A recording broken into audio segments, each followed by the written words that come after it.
নমস্কার শ্রোতা বন্ধুরা, আশা করি আপনারা ভালো আছেন। আমরাও ভালো আছি। গত 2 সপ্তাহ আপনাদের কাছে কোনো পর্ব না আনতে পারার জন্য আমি ক্ষমা প্রার্থী। শুরু হচ্ছে আজকের পর্ব, সুবর্ণলতার পরবর্তী অংশ। হ্যাঁ, চলছিল গিরির আনাগোনা। মাঝে মাঝেই কাপড়ের বোঁচকা নামিয়ে পা ছড়িয়ে বসে জল খেতে দেখা যায় তাকে। এ বাড়িতে পান চাইতে দেখা যায়।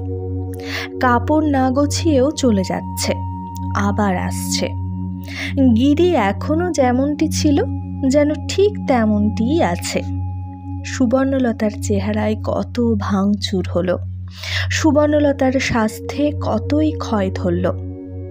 গিরি অটুট, অক্ষয়। শুধু কাপড়ের মোটের মাপটা একটু ছোট হয়েছে ইদানিং। তা সে বেশি বইতে পারে না বলে, না বেশি গছাতে পারে না বলে, তা কে জানে। আজকাল যেন লোকের তাঁতিনির কাছে কাপড় কেনার থেকে দোকানের ওপরই বেশি ঝোঁক। তাই গিরি আর মোটা 8 পৌরের বোঝা বইয়ে বেড়ায় না। বাছাই বাছাই জড়ি পেরে শান্তিপুরি, মিহি মিহি ফরাস টাঙার আধুনিক ধরনের পাড়ের 2-4খানি শাড়ি এই নিয়ে বেরোয়। আর এসেই বলে, বাজারের রাজবাড়িতে দিয়ে এলাম 1 কুড়ি শাড়ি, তোর পাড়ের রাজাদের বেয়াই বাড়িতে দিয়ে এলাম 1 কুড়ি 7খানা শাড়ি, নাটোরের মহারানীর বাপের বাড়িতে 2 কুড়ি শাড়ির বরাত আছে, যেতে হবে সেখানে। রাজবাড়ি ছাড়া কথা নেই আজকাল গিরির মুখে। দিন গত হয়ে আসবার আভাস যত স্পষ্ট হয়ে উঠছে, ততই কি শুধু প্রচারের জোরে প্রতিষ্ঠার বজায় রাখবার চেষ্টা গিরির? ঘটকালি তো গেছেই, এ ব্যবসাটাও যেন গেল গেল, কিন্তু ঘটকালিটা কি একেবারে গেছে? এই বাড়িতে তবে আজকাল কোন কাজে আনাগোনা তার? হ্যাঁ, সেই পুরনো ব্যবসাটায় আবার ঝালাতে বসেছে গিরি। সুবর্ণলতার সেজো ছেলে মানুর জন্যে একটি কনের সন্ধান এনেছে। মানুর বিয়ের বয়স আগেই হয়েছিল। বছরের আড়াআড়ি পিঠোপিঠি ভাই তো ওরা, ভানু, কানু, মানু।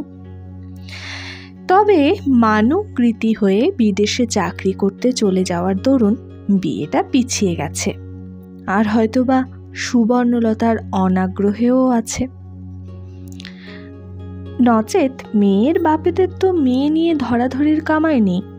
সুবর্ণলতা বলে, ছেলে ছুটিতে বাড়ি আসুক, তখন কথা হবে। আজকাল ছেলেদের নিজের চোখে দেখে নেওয়ার রেওয়াজ হয়েছে। ইচ্ছে করে ছেলেকে এই বেহায়াপনা শিক্ষা দেবার ব্যাপারে বাড়ির কারোরই অনুমোদন নেই। যে দম্পতি যুগলের না দেখে বিয়ে হয়েছে, তারা সরবে বলে, কেন বাবা, আমরা কি ঘর করছি না? তবু সুবর্ণ বলে, তা হোক, যে কালে যা ধর্ম। ওই বলে বলে তো ছেলেটাকে বিদেশ যাত্রায় প্ররোচিত করলো সুবর্ণই। এই যে ছেলেটা ঘর বাড়ি ছেড়ে দিল্লিতে পড়ে আছে, তাতে কি খুব সুখ হচ্ছে তোমার? প্রবোধ কি আপত্তি করেনি? বলেনি কি এ বংশের কেউ কখনো ভাত ভাত করে দেশ ছাড়া হয়নি? সুবর্ণ বলেছে, কখনো হয়নি বলে কখনো হবে না? তোমার ঠাকুরদা, ঠাকুরদারা তো কখনো গায়ে কাটা কাপড় তোলেননি, পায়ে চামড়া জুতো ঠেকাননি। তুমি মানছো সেই সব নিয়ম? নিয়ম জিনিসটা কি হিমালয় পর্বত যে সে নড়বে না? অতএব মানু দিল্লিতে চলে গিয়েছিল। ছুটি ছাটায় যখন আসে, মানুকে আর এক বাড়ির ছেলের মতো লাগে। বেআন্দাজি, বেপরোয়া আর শৌখিন তো ছিলই চিরকাল। এদের এই সনাতনী বাড়ির প্রলেপ যেন আর রঞ্জিত রাখতে পারছে না তাকে। সুবর্ণর এটাই যেন আলাদা সুখ। বললে লোকে ছিছি করবে, তবু মাতৃস্নেহের মুখ রাখে না সুবর্ণলতা। মানু বরাবর বাইরেই থাকুক, ওখানেই সংসার পাতুক, এই তার একান্ত ইচ্ছে। তার সম্প্রতি মানুষ চিঠি পড়ে মনে হয় যেন ওই সংসার পাতার ইচ্ছেটা উকি মারছে। রাধুনে ঠাকুরের হাতে যে খাওয়া দাওয়া ভালো হচ্ছে না, এটা প্রায়শই জানাচ্ছে। তবু সুবর্ণলতা ঔদাসীন্যের খোলস ত্যাগ করে বিয়ের তোড়জোড় করছিল না। হঠাৎ এই সময় গিরি একটি মেয়ের সন্ধান নিয়ে এসে ধরে বসল। একেবারে নেহাত গরিবের ঘর, অসহায় বিধবার মেয়ে, তবে মেয়ে পরমা সুন্দরী। মেজ বৌমার দয়ার শরীর বলেই গিরি এখানে এসে পড়েছে। গরিবের ঘর, অসহায় বিধবার মেয়ে, পরমা সুন্দরী, এই তিনটে শব্দ যেন সুবর্ণকে কিঞ্চিত বিচলিত করে এনেছিল। তারপরই গিরি শাড়ির ভাঁজ থেকে কোণের একখানা ফটো বার করল। বলল, এ ছবি তোমার বেটাকে যদি পাঠিয়ে দাও দিও। মোট কথা, গরিবের কন্যাদায়টা উদ্ধার করতেই হবে তোমায়। সুবর্ণ ফটোখানা চোখের সামনে তুলে ধরল আর তন্মুহূর্তে যেন আত্মসমর্পণ করে বসল। আহা, কি নম্র ভঙ্গি, কি নমনীয় মুখ, কি কোমল চাহনি, অথচ কেমন একটি দৃপ্ত লাবণ্য, দেখলে বারবার দেখতে ইচ্ছে করে। গিরি এদিকে কথা চালিয়ে যায়, মেয়ের পিসির বুঝি ফটক তোলার শখ, তাই কবে একখানা ফটক তুলেছিল সেইটুকুই সম্বল, নইলে গরিব বিধবার মেয়ে কে কি করছে। বংশ খুব উঁচু গো, তোমার মামার বাড়ির সঙ্গে কি যেন সুবাদ আছে। আমার মামার বাড়ি? সুবর্ণ যেন চমকে ওঠে। সুবর্ণর আবার মামার বাড়ি কোথায়? এদের এই বাড়িটা ছাড়া সুবর্ণর আর কোথাও কোনো বাড়ি আছে নাকি? মাসির বাড়ি, পিসির বাড়ি, দিদির বাড়ি, জেঠি খুড়ির বাড়ি, যা সব থাকে লোকের, তাই সুবর্ণর মামার বাড়ি থাকবে? সুবর্ণ ম্লান হাসির সঙ্গে বলে, আমার আবার মামার বাড়ি? ভূতের আবার জন্মদিন? গিরিও হাসে। আহা, তা উদ্দিস্তারা না করলেও ছিল তো একটা মামার বাড়ি, ভুঁইফোর তো নও। আমার তো নিজেকে তাই মনে হয়। সুবর্ণ ছবিখানা আবার হাতে তুলে নেয়, দেখে নিরীক্ষণ করে। গিরি আঁচল থেকে গুলের কৌটো বার করে একটি দাঁতের খাঁজে রেখে বলে, তা তুমি খবরাখবর না রাখলেও তেনারা রাখে। এই মেয়ের যে দিদিমা, তার সঙ্গে দেখা হলো। তিনিই বলল, তুমি পাত্তরের মাকে বলো আমি হচ্ছি তার মায়ের জ্ঞাতি পিসি। পিসি ভাইটি আমরা একই বয়স ছিলাম, গলায় গলায় ভাব ছিল। কি যেন ছাই নাম ছিল তোমার মায়ের? বলল সেই নাম। কিন্তু কাকে বলছে গিরি? সুবর্ণ যে বাহ্য জ্ঞান শূন্য হয়ে গেছে হঠাৎ। তার মায়ের সমবয়সী পিসি, গলায় গলায় ভাব ছিল। কে সে? কি নাম তার? সুবর্ণ যেন নিথর সমুদ্রে ডুবুরি নামাতে চেষ্টা করে। মার কাছে মার ছেলেবেলার গল্প শুনেছিল না? নাম জানো তার? আসতে বলে। গিরি দেখে ওষুধ ধরেছে। গিরি অতএব পান বার করে এবং পানটি খেয়ে একটু কালক্ষেপ করে বলে, জানি, নাম তো বললে বুড়ি, তোমার মায়ের পিসি হয় বললে। পুন্নি পিসি নাকি? বলল, ওই বললেই বোধহয় বুঝতে পারবেন। পুন্নি পিসি, পুন্নি পিসি। বিস্মৃতির কোন অতল থেকে ভেসে উঠল এ নাম। একখানি উজ্জ্বল হাসি হাসি মুখ থেকে ঝরে পড়তো না এই নামটি? আমি আর পুন্নি পিসি, এই দুটিতে ছিলাম একেবারে দুষ্টুমির রাজা। একদিন আমি আর পুন্নি পিসি দুজনে পাল্লা দিয়ে এমন সাঁতার কাটলাম যে ফিরে এসেই সঙ্গে সঙ্গে কাঁথা মুড়ি দিয়ে তেড়ে জ্বর। পুন্নি পিসি ছিল একদিকে ভারী ভীতু। সুবর্ণ চোখ তুলে বললে, উনি মেয়ের কে হন বললে? দিদিমা গো, খোদ মায়ের মা। অবস্থা একদা উঁচু ছিল, ভগবানের মারে পড়ে গেছে সে অবস্থা। সুবর্ণ স্থির গলায় বলে, তুমি এখানেই কথা কও গিরি ঠাকুরজি, এ মেয়েই আমি নেব, এ মেয়েই আমি নেব, এ মেয়েই আমি নেব। এ যেন জপের মন্ত্র। এই ছবি মুখে যেন কি এক শান্তির আভাস পেয়েছে সুবর্ণ। এই ছবির মুখে কি সুবর্ণর মার মুখের আদল আছে? কিন্তু কেন তা থাকতে যাবে? কোন রক্ত কোন দিকে গড়িয়েছে হিসেব আছে তার? কোনো যুক্তি নেই। তবু সুবর্ণর মনে হতে থাকে এই মেয়ের মধ্যে তার মার মাধুরী মাখানো আছে, আছে সুরে সুরে সাদৃশ্য। এই যোগসূত্র কে এনে ধরে দিল? নিশ্চয়ই ভগবান। সুবর্ণ নিজে তো যায়নি খুঁজতে। তবে তবে এই ভগবানের খেলা। সুবর্ণর ভয়ঙ্কর শূন্যতার দিকটাই বুঝি পূর্ণতার প্রলেপ দিতে চান তিনি এতদিনে। ছবিখানা মানুর কাছে পাঠিয়ে দিতে হলে হয় স্বামীকে নয় পুত্রদের জানাতে হবে। সুবর্ণ তো আর পার্সেল করতে যাবে না। আগের মতো দিন থাকলে সুনির্মলকেই বলতো, কিন্তু ওই পড়া আর পড়ানো নিয়ে এমন বিশ্রী একটা আবহাওয়া হয়ে গিয়েছে যে তেমন স্বচ্ছন্দে আর ডেকে কাজ বলা যায় না। অথচ এখনই এই ছবির খবরটা বলতে ইচ্ছে হচ্ছে না কাউকে। এ যেন সুবর্ণর নিজস্ব গোপন ভারী দামি একটি সম্পত্তি। একখানি মিষ্টি মুখ এত প্রভাবিত করতে পারে মানুষকে। আমি এই মনে মনে একটু হাসে সুবর্ণ। তবে আর ভবিষ্যতে আমার ছেলেকে দোষ দেওয়া চলবে না। সে তো আত্মহারা হয়েই বসবে। ফটো আর পাঠিয়ে কাজ নেই, মূর্ছা যাবে। ফটোটা পাঠালো না সুবর্ণ, এমনই একটি চিঠি লিখলো ছেলেকে। তাতে জানালো সে মেয়ে অপছন্দ হবার নয়, দেখলেই বুঝবে মার নজরটি কেমন। এক দেখায় বলা যায় পরমা সুন্দরী মেয়ে। তাই আর কাল বিলম্ব না করে কথা দিয়ে দিয়েছি, তুমি পত্রপাঠ ছুটির দরখাস্তও করো। গরিব বিধবার মেয়ে, বয়সও হয়েছে, তারা একান্তই ব্যস্ত হয়েছে। আবার সেই বাড়ির কর্তাকে বাদ দিয়ে বড় বড় ছেলেদের উপেক্ষা করে কথা দেওয়া। শিক্ষা আর সুবর্ণর হবে না। তা মাস্টার রাখা এবং কলেরা কাণ্ডর পর থেকে সুবর্ণকে যেন সবাই ভয় করতে শুরু করেছে। ভক্তি নয়, ভয়। চৈতন্য হয়ে সমঝে যাওয়া নয়, রাগে গুম হয়ে থাকা। অতএব এই কথা দেওয়া নিয়ে আড়ালে যতই সমালোচনা চলুক, সামনে কেউ কিছু বলে না। তবে সুবর্ণ যদি বলে বসে গিরির সঙ্গে একবার ওদের বাড়ি যায় না, তাতেও চুপ করে থাকবে মানুষ। বিরক্ত প্রবোধ না বলে পারে না। ওদের বাড়ি যাবে তুমি? ছেলের মা ছুটবে মেয়ের মার পায়ে তেল দিতে?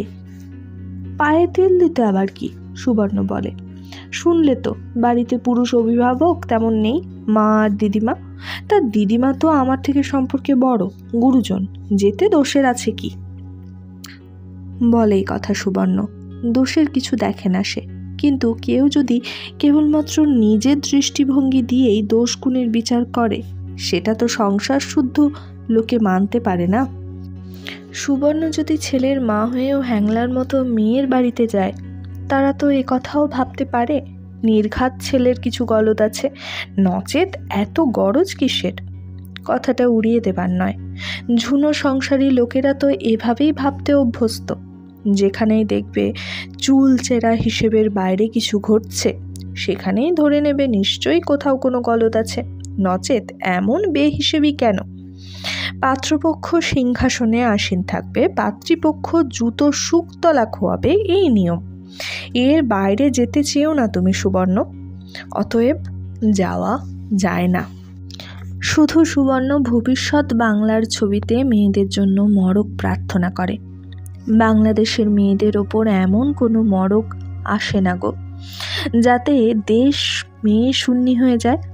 তখন দেখি তোমরা মহানুভব পুরুষ সমাজ কোন সিংহাসনে বসে কৃতদাসী সংগ্রহ করো।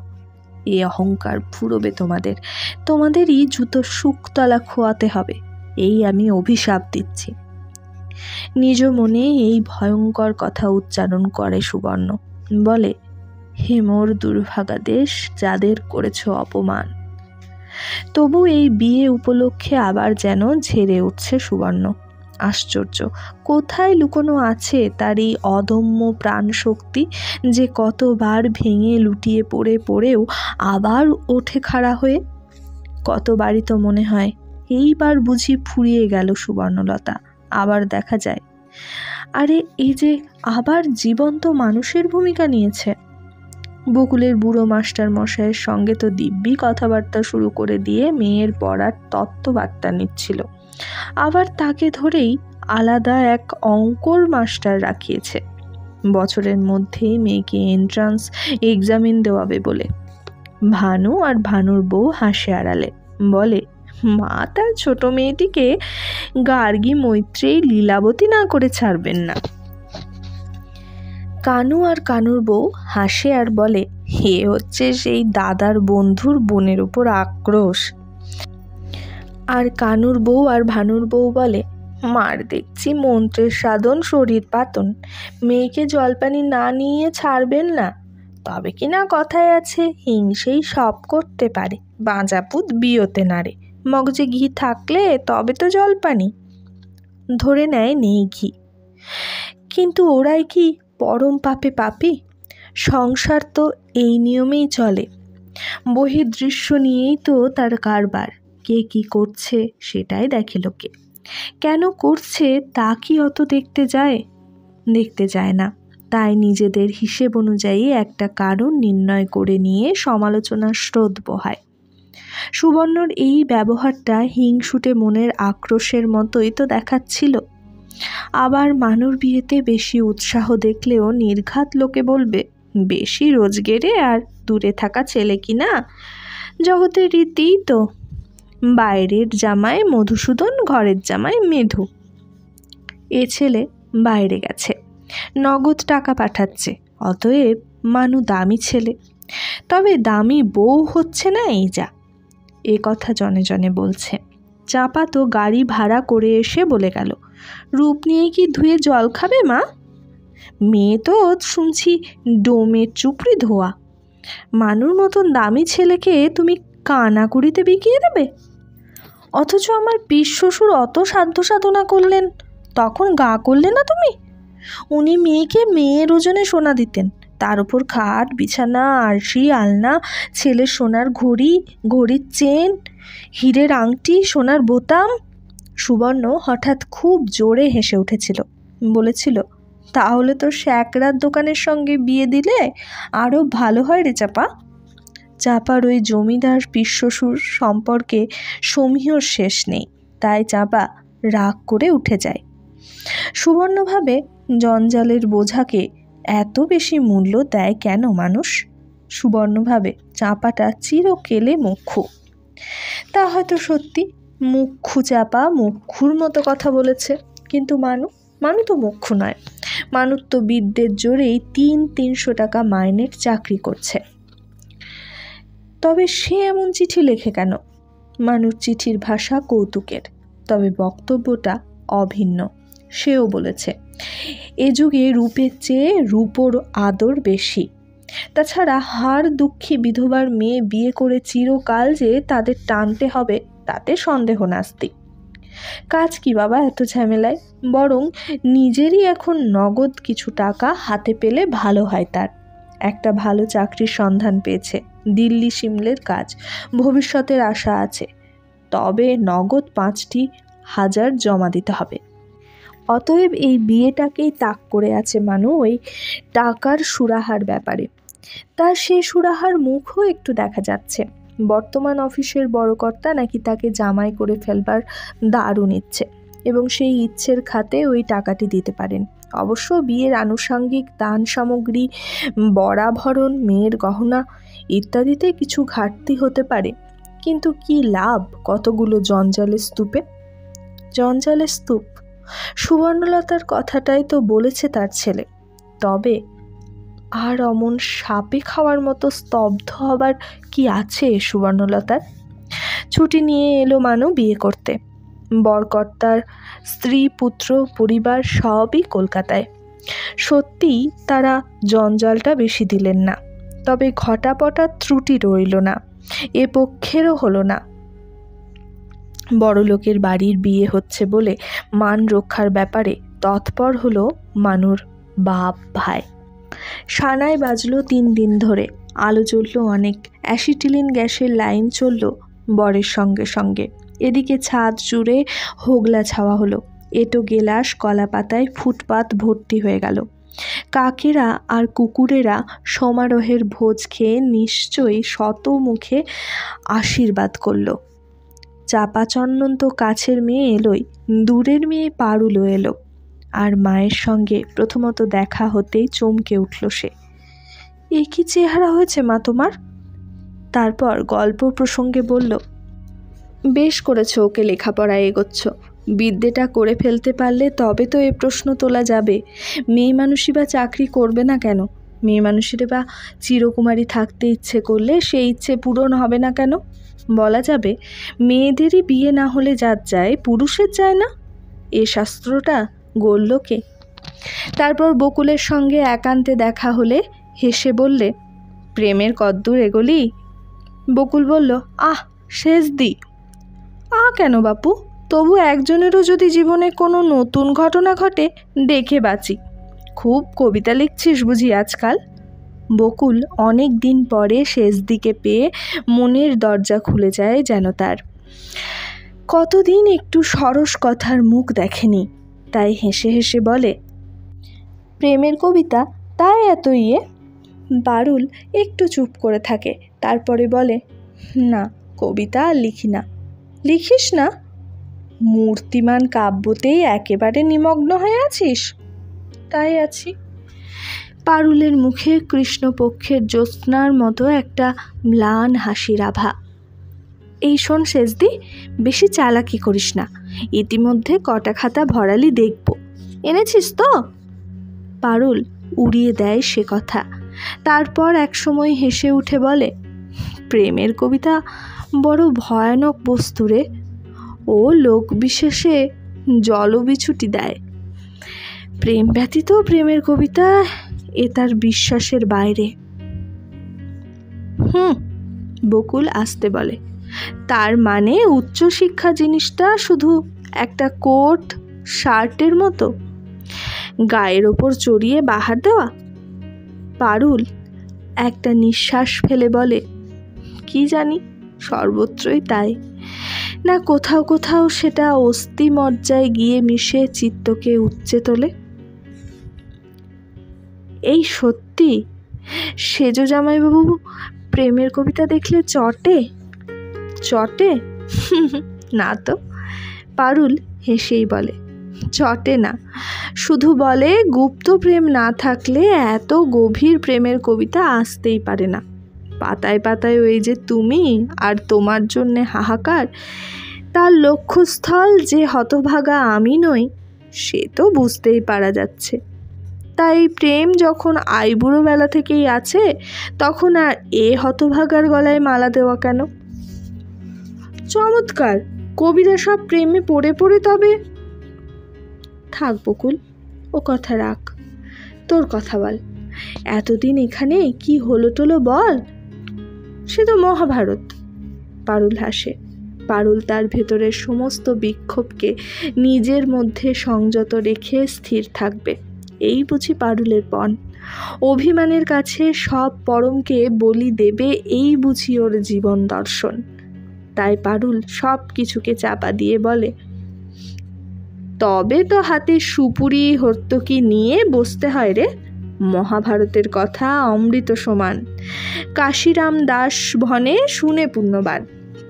তা যে যেভাবেই হোক এ বিয়েটার উপলক্ষে আমোদ আহ্লাদটা করলো খুব।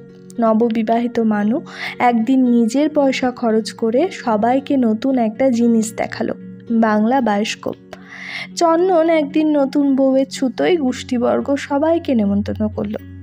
শুধু সব কিছু আহ্লাদ থেকে বঞ্চিত থাকলো সুবর্ণ। সুবর্ণকে আবার ঘুসঘুসে জ্বরে ধরেছে। আর বকুল কোনো আমোদেতে যোগ দেয় না তার স্বভাবগত কুনমিতে। তবু সুবর্ণর যেন মনে হয় অসুস্থ মা একা বাড়িতে পড়ে থাকবে এটা অনুমোদন করছে না বলেই বকুলের এতটা কুনমি। নইলে শেষদি পারুলের সঙ্গে তো আছে হৃদ্যতা। বায়োস্কোপ দেখতে, নেমন্তন্ন খেতে দুদিনই সবাই বেরিয়ে যায়। সুবর্ণ ঘন্টার পর ঘন্টা দেওয়ালের দিকে মুখ করে শুয়ে থাকে, যেন দেওয়ালে কত কি লেখা আছে, পড়ছে সেই সব। সুবর্ণর ছোট ছেলে সুবল কোথায় থাকে বোঝা যায় না। শুধু হঠাৎ একবার এসে ঘরের মাঝখানে স্ট্যাচুর মতো দাঁড়িয়ে পড়ে আসতে বলে, ওষুধ টষুধ কিছু খাবার ছিল নাকি? নয়তো বলেছিলে নাকি কিছু? অথবা বলে খাবার রেখে গেছে নোরা, জল আছে? তোমার খাবার এত স্পষ্ট করে বলে না, শুধু খাবার। তবু মায়ের জন্যে যেন উৎকণ্ঠিত সে, এটা বোঝা যায়। কিন্তু সুবর্ণর এই ছোট ছেলে যদি এসে বিছানা ধরে বসে পড়ে বলতো, মা তোমার কি বেশি জ্বর এলো নাকি, কিংবা নীরবে কপালে হাত রেখে অনুভব করতে চেষ্টা করত উত্তাপের মাত্রাটা কতখানি, হয়তো সুবর্ণ বেঁচে যেত। তা সে করে না, শুধু মার ধারে কাছে কোথায় যেন তটস্থ হয়ে দাঁড়িয়ে থাকে। একটু কাশির শব্দ পেলেই দরজার কাছে এসে দাঁড়ায়।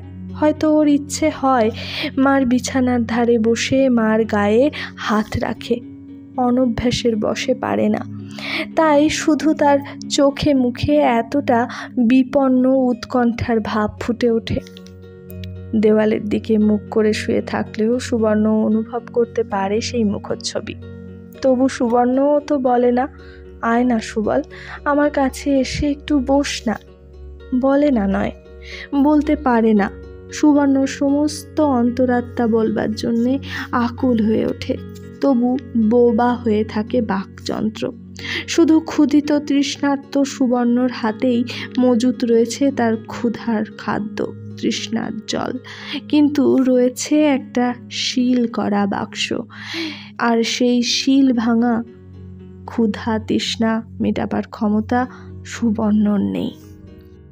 মেয়েরা একে একে বিদায় নিল। পারুলের যাত্রাকালে বকুল আসতে বলে, ভুল করিস না শেষদি, চোরের ওপর রাগ করে মাটিতে ভাত খাবি তুই? পারুল ঈষৎ কঠিন হাসি হেসে বলে, চোরের সঙ্গে কাড়াকাড়ি করে থালার দখলটা নেবার প্রবৃত্তিও নেই। তা বলে তুই কবিতা লেখা ছেড়ে দিবি? কত ভালো লিখতিস। বকিস না। পারুল হেসে ওঠে, শালুক চিনেছে গোপাল ঠাকুর, ভারী তো লেখা, ছেড়ে দিলে পৃথিবীর ভারী লোকসান। পৃথিবীর না হোক, তোর নিজের তো অনেক লোকসান। পারুল অন্যদিকে তাকিয়ে বলে, লবণ সমুদ্রে বাড়তি এক মুঠো নুন ফেলে কি ইতর বিশেষ হয় বলতো? জীবনটাই তো লোকসানের। কিন্তু শেষদি অমলবাবু তো। আরে কি মুশকিল, তোদের অমলবাবুর নিন্দে করছি নাকি আমি? মহোদয় ব্যক্তি, স্ত্রীর একটু আরাম আয়েসের জন্য ভাড়ার ভেঙে খরচা করতে পারেন, শুধু প্রেমের কবিতা চলবে না। বেশ তো, ভগবানের বিষয় নিয়ে লিখবি? পারুল ওর মাথাটায় একটু আদরের নাড়া দিয়ে বলে, ভারী তো লেখা, তার জন্যে ভেবে ভেবে মুন্ডুটা তোর গেল দেখছি। বিদ্যান মুখ্যদের নিয়ে আবার অনেক জ্বালারে। ঈশ্বরই যে মানুষের আদি অনন্তকালের প্রেমাস্পদ, এ ওদের মগজে ঢোকে না। আবেগ আর ব্যাকুলতা, এ দেখলেই তার মধ্যে আষ্টে গন্ধ পায় ওরা। যাককে মরুককে, মাও তো জীবনভর কত কি লিখলেন, তার পরিণাম তো নিজেই। যদিও মার ওই লেখা সম্পর্কে খুব একটা উচ্চ ধারণা ছিল না পারুলের, বরং মার তীব্রতা, মার আবেগ, মার সব বিষয়ে তাল ঠুকে প্রতিবাদ আর বিদ্রোহ করা, এসবকে পারুল খুব অবজ্ঞার চোখেই দেখত।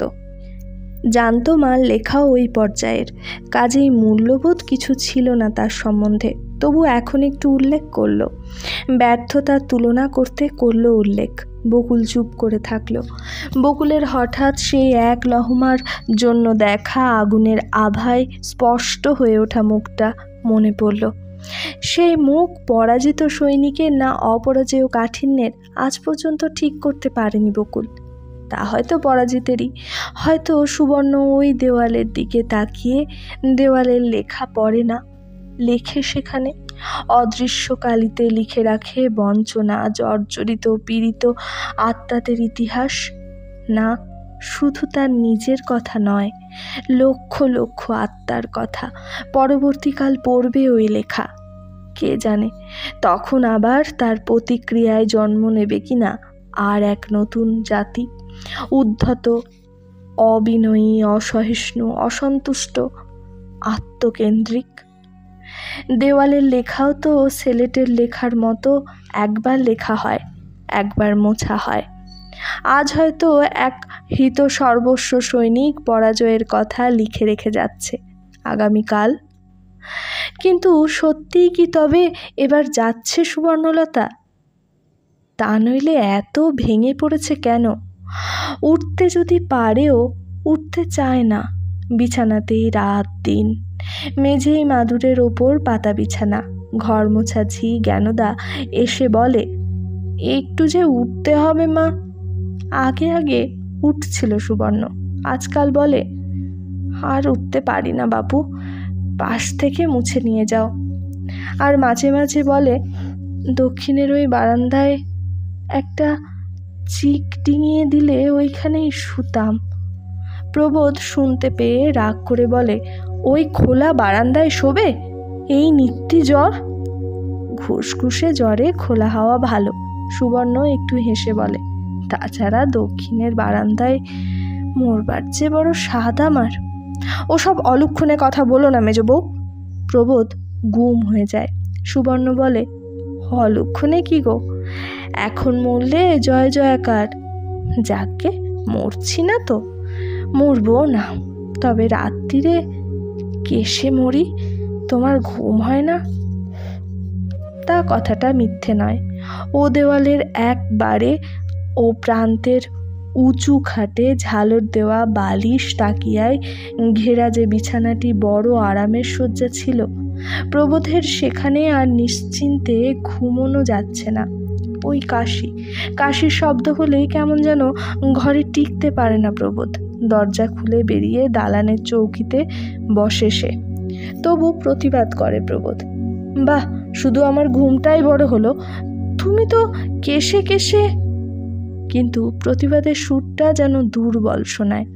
সুবর্ণ দেওয়ালের দিক থেকে মুখ ফিরিয়ে নিয়ে বলে, তা নিজেকে তো নিজের কাছে সরিয়ে নেবার উপায় নেই। আজও আবার সেই কথাই ওঠে, কারণ গত রাত্রে প্রবোধ প্রায় সারা রাতই ভেতর দালানে কাটিয়েছে।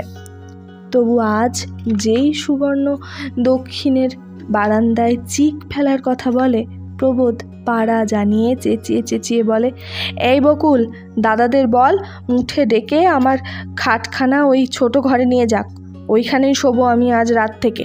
কাশির জন্যে নাকি ঘুমের ব্যাঘাত হয় আমার, তাই একটা রুগী যাবে খোলা বারান্দায় শুতে? ঘরে দাঁড়িয়ে নয়, ঘর থেকে বেরিয়ে চেঁচায়। সুবর্ণ যেন সেই চেঁচানিটার দিকেও একটা রহস্যময় ব্যঙ্গ হাসির দৃষ্টিতে তাকিয়ে থাকে। ব্যবস্থাটা করে দিল সুবল, বাবার নয় মার। কোথা থেকে যেন খান তিনেক চিক আর ত্রিপল এনে বারান্দায় ঝুলিয়ে দিয়ে মার বিছানাটা তুলে নিয়ে গেল সেখানে, নিঃশব্দে, সকলের অগোচরে। বলেছিল সুবর্ণ সকলের অগোচরে। সুবর্ণ কি ভেবেছিল হাতে মজুদ সেই বাক্সটার শিল নিজে ভাঙবেই? তাই বলেছিল সুবর্ণ, সুবল, কখনো তো কিছু অনুরোধ করিনি বাবা, একটা অনুরোধ রাখবি? দক্ষিণের বারান্দায় মরবার বড় শখ হয়েছে, করে দিবি ব্যবস্থা? সুবল উত্তর দেয়নি, বোঝা যায়নি করবে কিনা। কিন্তু খানিক পরেই দেখা যায় বারান্দায় পর্দা। কেদার বদ্রী ফেরত মাসখানেক বারাণসীতে কাটিয়ে দীর্ঘদিন পরে কলকাতায় ফিরলেন জয়াবতী। আর এসেই দুদিন পরে দেখতে এলেন সুবর্ণকে। দেখলেন নতুন ব্যবস্থা, দেখলেন জীর্ণ অবস্থা। কাছে বসে পড়ে বললেন, মানুষের ওপর অভিমান সাজে সুবর্ণ, ইট পাথরের ওপর অভিমান করে নিজেকে শেষ করার বাড়া বোকামি আর কি আছে? সুবর্ণ হেসে বলে, জানোই তো চিরকেলে বোকা, কিন্তু অভিমানটা ইট পাথরের ওপর এ কথা কে বললে? যদি বলি সৃষ্টিকর্তার ওপর, তা সে লোকটাও তো ইট পাথর। তবে নাচার। বৌমা বলছিল শরীরের ওপর অবহেলা করে করেই নাকি এই রোগটা বাঁধিয়েছ। ওরা মা বলে ব্যস্ত হয়, তাই ও কথা বলে। মরণকালে তো একটা কিছু হবেই। তা কালটাকে তো স্বেচ্ছায় ত্বরান্বিত করছিস। শুনলাম ওষুধ খাস না, পথ্যি খাস না, বউরা সেবা যত্ন করতে এলে নিস না, এটা তো ঠিক নয় ভাই। সুবর্ণর ব্যাধি ম্লান চোখ দুটো একবার জ্বলে উঠল, তারপর ছায়া হয়ে গেল। বলল, ওই তো বললাম চিরকেলে বোকা। জয়াবতী বললেন, তা তো জানি, সংসারে যে পুরো খাঁটিতে কাজ চলে না, ন্যায়ে আর অন্যায়ে, সত্যিতে আর মিথ্যেতে আপোষ করে নেওয়া ভিন্ন যে সংসার অচল, এ কথা তো কখনো বুঝিয়ে পারি না তোকে। কিন্তু আমি বেঁচে থাকতে নাই বা সরলি, একজন তো কোন কালে ফেলে চলে গেছে, তুই গেলে যে একেবারে নির্বান্ধব। সুবর্ণর সেই দীর্ঘ কালো চোখ দুটো কোটরে বসে গেছে, তবু বুঝি সে চোখ আজও কথা বলতে ভুলে যায়নি। সেই চোখের কথার সঙ্গে মুখের কথাও মেশায় সুবর্ণ। যে ফেলে চলে গেছে সে তোমাকে আজও ভরে রেখেছে জয়াদি, তোমার নির্বান্ধব হবার ভয় নেই। বুঝলাম, খুব জ্ঞান দিলি, তবু দুটো মনের কথা বলারও তো সঙ্গী দরকার। আর তুই কি শেষটা হার মেনে চলে যাবি? পণ ছিল হার মানব না, কিন্তু সৃষ্টিকর্তার যে সুবর্ণর উপর বড় আক্রোশ, আর পারছি না। সেবা যত্নের কথা বলছো জয়াদি, যে যা করতে আসে কেউ কি অন্তর থেকে করে? সবই লোক দেখানো। জয়াবতী হেসে ফেললেন, বললেন, চোখে যেটা দেখা যায় সেটাই দেখতে হয় সুবর্ণ, অন্তরটা দেখতে যাওয়া বিধাতার বিধানের ব্যতিক্রম।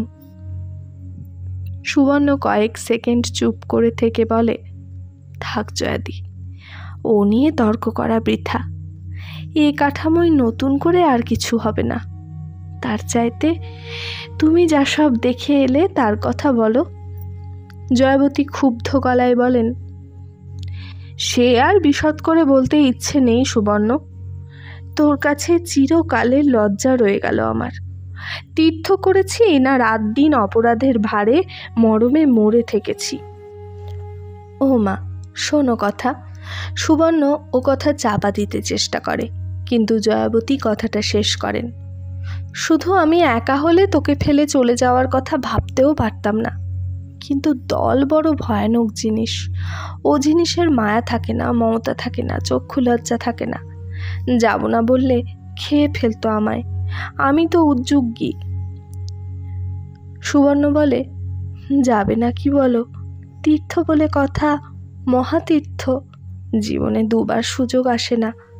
আমার ভাগ্য আমায়, হ্যাঁ, এই একটা জায়গা যেখানে সুবর্ণ সাধারণ মানুষের মতো কথা কয়, ভাগ্য নিয়ে আক্ষেপ করে। ঠাকুরপোর অসুখ যে শক্ত নয় সে আমি বুঝেছিলাম। জয়াবতী একটু চুপ করে থেকে বলেন, তবু যাওয়া আটকাতো না যদি ছেলেরা প্রতিকূল না হতো।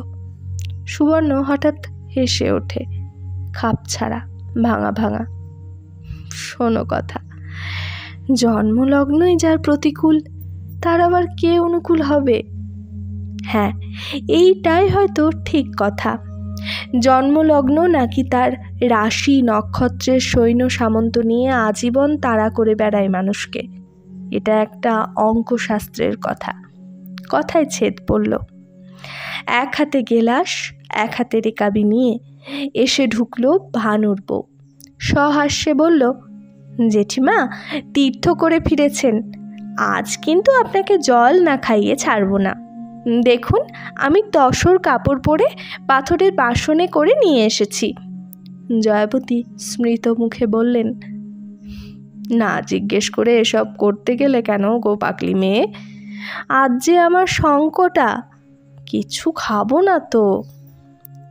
কিছু খাবেন না? না গো মা জননী, কিছু না।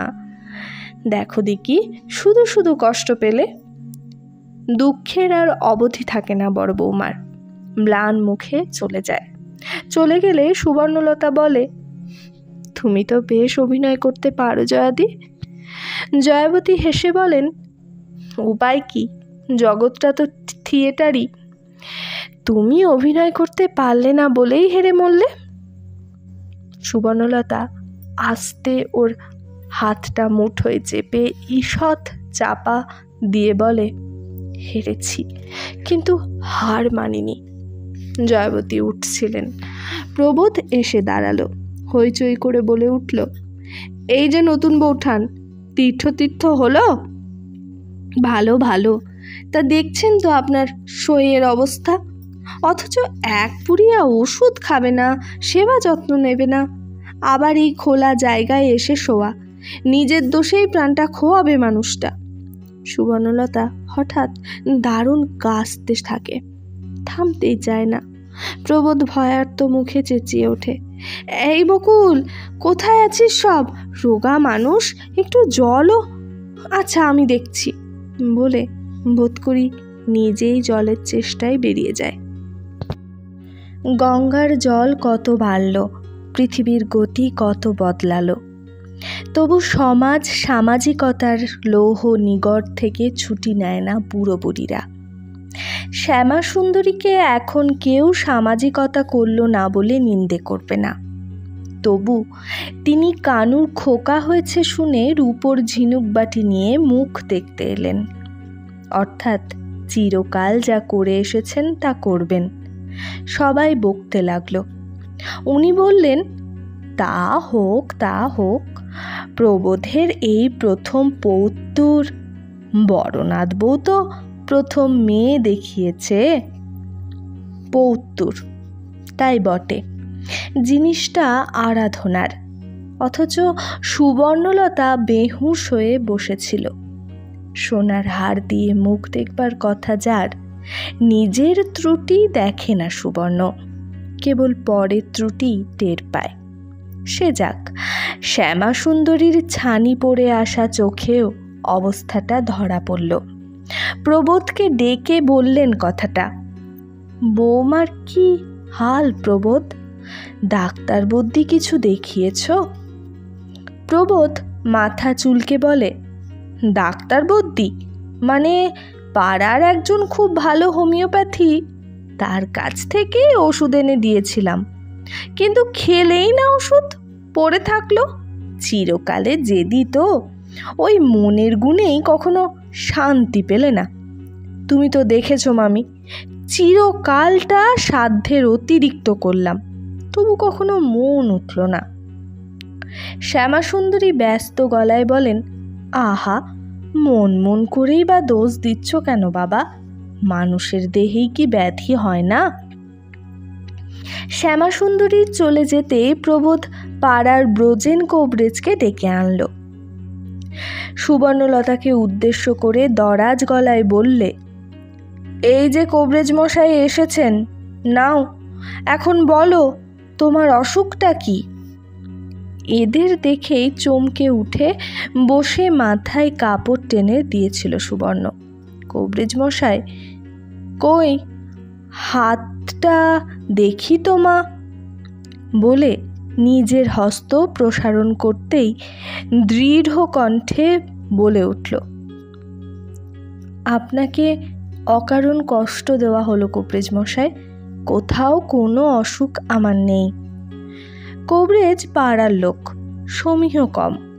প্রবোধ তিরিক্ষি গলায় বলে ওঠে, অসুখ নেই, অথচ সমানে শুনছি ঘুষঘুষে জ্বর, কেশে কেশে অস্থির। সুবর্ণলতা মাথা নেড়ে বলে, ও কিছু না। কিছু না বলে তো জেদটি দেখাচ্ছ, এদিকে আত্মীয় স্বজন এসে আমায় গালমন্দ করে যায়। কোবরেজ মশাই যখন এসেছেনই একবার না হয় দেখেই যান না, খামোখা দিন দিন শুকিয়েই বা যাচ্ছ কেন, সেটাও তো দেখা দরকার।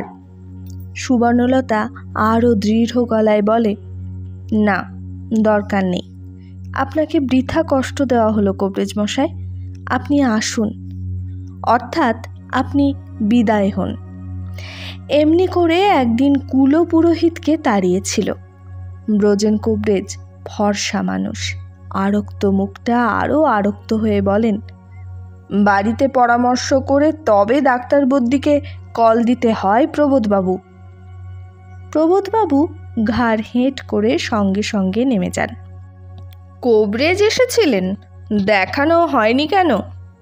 বহুকাল আগে যে বাড়ি ছেড়ে এসেছে ভানু, আজও অবিকল সে বাড়ির একজনের মতো মুখ ভঙ্গিমায় বলে উঠল, এটার মানে? সুবর্ণলতা সে মুখের দিক থেকে মুখ ফিরিয়ে বলল, দরকার নেই বলে। দরকার আছে কি নেই সেটা চিকিৎসকের বিবেচনার ওপর ছেড়ে দিলেই ভালো হতো না? সুবর্ণ উঠে বসল, স্থির গলায় বলল, সেই ভালোটা অবশ্যই তোমাদের, কিন্তু বলতে পারো আজীবন কেবলমাত্র তোমাদের ভালোটাই ঘটবে কেন পৃথিবীতে? কবরেজের মতো মুখ করে ভানুও উঠে গেল, বলে গেল, সংসারে অশান্তির আগুন জ্বালানোটাই এখন প্রধান কাজ হয়েছে তোমার। আর এখনই বা কেন, চিরকালই তো তাই। খাতার নিচে চিরদিনের মতো ঢেরা টেনে দিয়ে চলে গেল বলেই মনে হলো। আশ্চর্য, একটা মানুষ শুধু মনের দোষেই খাক করলো সবাইকে। রোগ হয়নি বলে কবরেজ তাড়ালো, অথচ চিরশয্যা পেতে শুয়ে আছে। মানেটা কি? তা মানেটা আবিষ্কার করে বউরা, চুপি চুপি বলা বলি করে সেটা তারা। দেখতেই তো পাওয়া যাচ্ছে রোগটা ভালো নয়, কাশি রোগ, ছোঁয়াচে রোগ, তবু ডাক্তার কবরেজ দেখলেই তো হাতে নাতে ধরা পড়া। মেয়ের বিয়ে দিতে বেগ পেতে হবে তাই। তবু মানে একটা আবিষ্কার করেছে তারা, যেটির মধ্যে সুবর্ণলতার সৎ বুদ্ধি আর সংসারের প্রতি শুভেচ্ছা দেখতে পেয়েছে তারা। পরের মেয়ে হয়েও পেরেছে, বরং কানুর বউ এটাও বলেছে, অতিরিক্ত অভিমানী মানুষ, অথচ বাবা একেবারে অন্য ধরনের। কিন্তু এসব তো তারা সুবর্ণলতার সামনে বলে না, যে সুবর্ণলতা টের পাবে তাকে কেবলমাত্র মন্দ বুদ্ধি ছাড়াও অন্য কিছু ভাবে কেউ কেউ। তড়িঘড়ি রোগ নয়, তাই হুড়মুড়িয়ে দেখতে আসার কথা নয়। তবু চন্দন আজকাল মাঝে মাঝেই আসে। শ্বশুরবাড়িতে মনোমালিন্য চলছে, তাই ছুতো করে পালিয়ে আসে। এসে মার কাছে বসে, খানিকটা কুশল প্রশ্ন আর খানিকটা হা হুতাশ করে উঠে যায়। থিয়েটার দেখার ঝোঁকটা প্রবল তার, সেই ব্যবস্থা করতেই ভাজেদের কাছে আসা। ওখানে থেকে যেতে গেলে তো এক পাল যা ননদের টিকিটের দাম গুনতে হবে। ভেতরে যতই মনোমালিন্য থাক, বাইরে সৌষ্ঠব না রাখলে চলে না। এখানে ও বালায় নেই, বউ দুটোকে নাচালেই হয়ে যায় ব্যবস্থা। গিন্নি বান্নি একটা ননদ সঙ্গে যাচ্ছে দেখলে আপত্তি করে না বরেরা। 26-27 বছর বয়স হলো তো চন্দনের, ঝিয়ের সঙ্গে চলে যায়। টিকিট কেনার ঝামেলা ঝিকে দিয়েই মেটায়। থিয়েটার দেখে রাতের খাওয়া দাওয়া সেরে তবে বিদায় গ্রহণ। কদাচ চাপাও এসে জোটে, তবে তার ফুরসত কম। শ্বশুরবাড়িতে ভারী শাসন।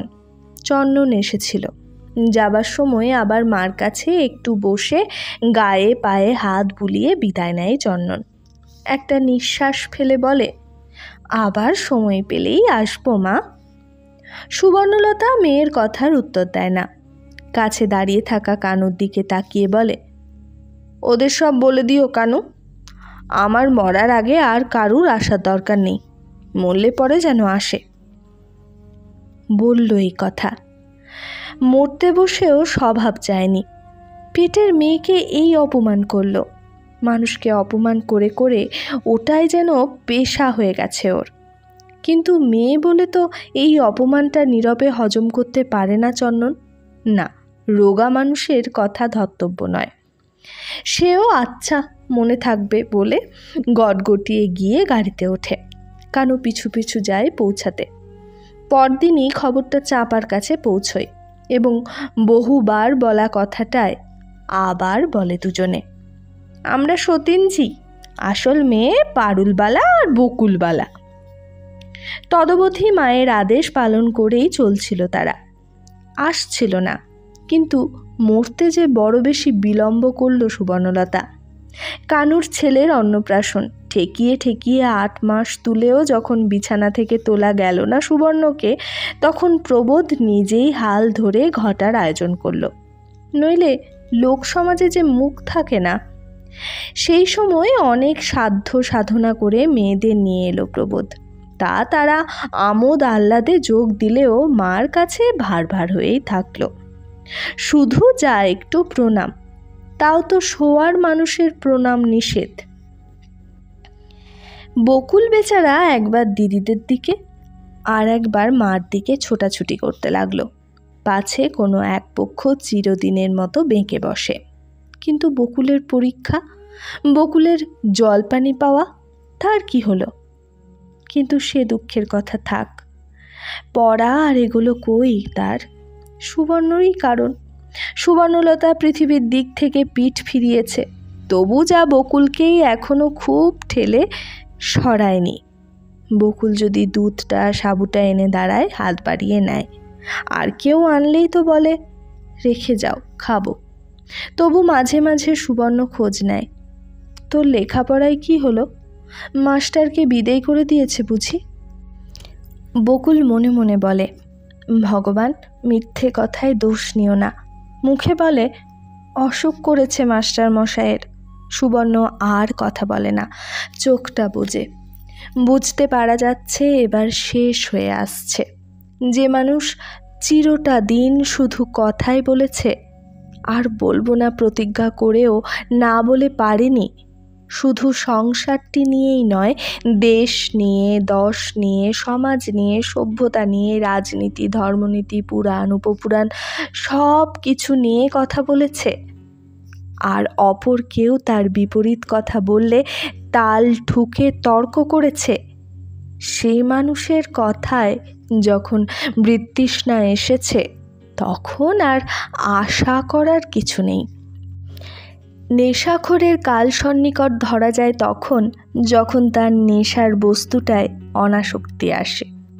সুবর্ণলতার কথা নেই, এই অস্বস্তিকর অবস্থাটা নিয়ে ছটফটিয়ে বেড়ায় তার চিরদিনের সব দুর্বাক্যের শ্রোতা, সব অভিযোগের আসামি।